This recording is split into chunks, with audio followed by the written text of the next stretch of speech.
Dirigir um carro movido a eletricidade é uma experiência que poucos brasileiros já tiveram. Na terceira reportagem da série especial, o André Trigueiro mostra como é viver com um carro elétrico e o que poderia acontecer com o sistema energético do país se toda a nossa frota fosse abastecida nas tomadas. Num país tropical, onde o sol é abundante, é possível abastecer o carro elétrico a partir do telhado da própria casa ou do escritório. É o que a gente está vendo aqui. O dono dessa casa em Jaguariúna, na região metropolitana de Campinas, instalou 20 metros quadrados de placas fotovoltaicas. Isso é suficiente para ele abastecer uma moto elétrica, um carro elétrico e a própria casa. Recarregar o carro na tomada leva até 8 horas. O custo é de R$15. Considerando um carro que faça 10 km por litro a gasolina, a gente está falando já de um custo de aproximadamente hoje 40 centavos por quilômetro rodado. E num carro elétrico você teria um custo de aproximadamente 12, 13 centavos por quilômetro rodado. A autonomia é de 150 quilômetros. Uma vez por semana, o Leonardo precisa ir até São Paulo a trabalho. Mas hoje quem vai guiando sou eu. Eu já percebi que quando você coloca o pé no acelerador, ele sai mais rápido. É isso? Sim, isso deve ser ao tão famoso torque, né? Então, o torque de um veículo elétrico, ele é imediato. Então, se você pisar agora aí, afundar o pé, você vai colar no banco até a velocidade máxima do veículo. Eu tenho um acelerador e tenho um freio, não tem embreagem. Não tem embreagem, é igual um carro, né, automático. Quando o motorista pisa no freio do carro elétrico ou simplesmente tira o pé do acelerador, o motor para de consumir energia e passa a funcionar como um gerador, transformando o movimento em energia elétrica, que vai para a bateria. O sistema também funciona em descidas. É uma autorrecarga. Aí se você quiser tirar um pouquinho o pé do acelerador... Vamos lá, esperar a descida, pronto, tirei. Ele já até começa, aqui ele já começou a carregar.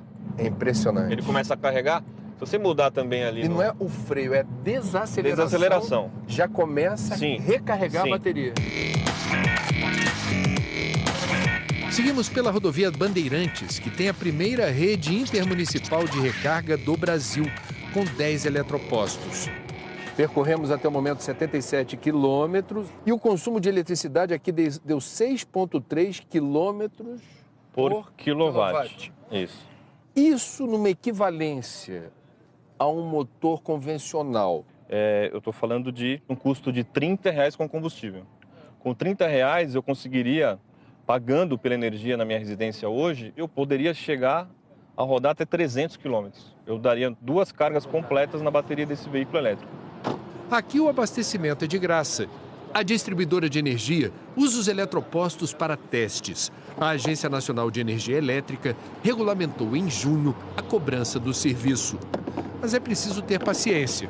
1 hora para carga total ou meia hora para 80% da bateria. Diminuir esse tempo é um dos desafios dessa tecnologia. Mas a empresa dá como certo o crescimento da frota de elétricos no Brasil e não vê riscos para o abastecimento do país. A gente tem projeções nossas que indicam que o impacto de um crescimento de carro elétrico não deve passar de 0,5% a 1,5% de aumento na carga de energia elétrica do país.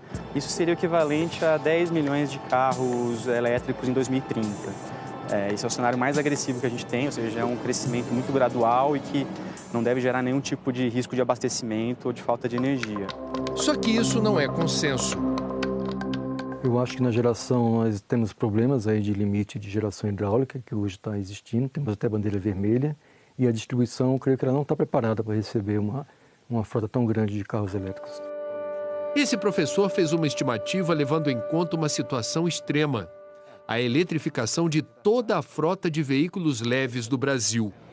Isso representaria alguma coisa entre 15% a 20% da demanda de energia elétrica hoje no Brasil. Pelo lado da distribuição, nossos estudos têm indicado que a distribuição precisaria fazer investimentos, sobretudo na parte de transformadores, para lidar com a sobrecarga associada com os veículos elétricos. Este engenheiro estima em 30% o aumento do consumo de energia se toda a frota for elétrica, mas não vê problema nisso. o veículo elétrico pode ser comparado com um ar-condicionado de 12.000 BTUs. Qualquer casa que tiver condição de instalar um ar-condicionado de 12.000 BTUs pode ter um veículo elétrico na garagem. Em suma, eu acho que não seria nenhum impacto significativo a entrada dos veículos elétricos no Brasil. Ele trabalha na maior hidrelétrica do Brasil, que também entrou nessa corrida tecnológica. Além dos vários tipos de carros elétricos que podem ser compartilhados entre os funcionários, Itaipu desenvolveu, em parceria com outras empresas, ônibus, caminhões e até um avião elétrico tripulado. Eu penso que nos próximos 10 anos nós vamos ter mais inovação nessa área de mobilidade do que o que ocorreu nos últimos 50. E o Brasil tem um diferencial importante quando o assunto é carro elétrico. Na hora da recarga, a maior parte da energia é limpa e renovável, vem principalmente das usinas hidrelétricas. Em países como Estados Unidos, Alemanha e China, os combustíveis fósseis são a principal fonte de energia. Ou seja, quem anda de carro elétrico por lá continua poluindo, ainda que indiretamente. Lembra do telhado solar do Leonardo?